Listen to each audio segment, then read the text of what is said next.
এক সময়ের কথা। এক গ্রামে থাকত একটি দুষ্টু ঘোড়া আর এক শান্ত স্বভাবের গরু। ঘোড়ার নাম ছিল ঝটপট আর গরুর নাম ধীরু। দুজনেই একই কৃষকের গৃহপালিত প্রাণী, কিন্তু স্বভাব ছিল একেবারে আকাশ পাতাল তফাৎ। ঝটপট সারাক্ষণ ছুটে বেড়ায়, কখনো মাঠে, কখনো নদীর ধারের পথে। অন্যদিকে ধীরু ধীরে ধীরে ঘাস খায়, হাল চাষে সাহায্য করে আর কৃষকের আদেশ মেনে চলে। একদিন কৃষক মাঠে যাওয়ার আগে বললেন, তোমরা দুজন ঠিকমতো থাকবে, বেশি দুষ্টুমি করো না।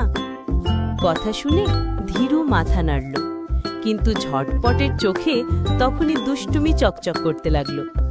কৃষক চলে যেতেই ঝটপট বলল, ধীরু, আজ একটু দৌড়ঝাঁপ করি, মজা হবে। ধীরু শান্ত গলায় বলল, মজা পরে হবে, আগে কাজ শেষ করা ভালো।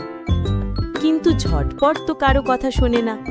সে ধীরুর দড়ি খুলে দিল আর বলল, চলো না, একটু ঘুরে আসি। দুজনে বেরোতেই বিপত্তি ঘটল। ঝটপট মজা করে ধীরুকে নিয়ে দৌড়াতে লাগল। ধীরু হাঁপিয়ে যাচ্ছিল আর মনে মনে ভাবছিল, এত দ্রুত দৌড়ানো আমার কাজ না। দৌড়াতে দৌড়াতে তারা একটি কাদার গর্তে ঢুকে পড়ল।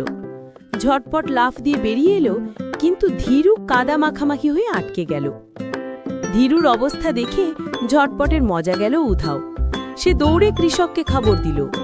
কৃষক এসে ধীরুকে টেনে তোলার পর ঝটপটকে বললেন, বেশি দুষ্টুমি করলে এমনই হয়। লজ্জিত ঘোড়া মাথা নিচু করল। ধীরু হাসল আর বলল, ঠিক আছে, তবে পরের বার ধীরে সুস্থে মজা করব। সেদিনের পর ঝটপট বুঝল, মজা মানেই দৌড়ঝাঁপ নয়, বন্ধু আছে তো ধীরে সুস্থে চললেও মজা হবে।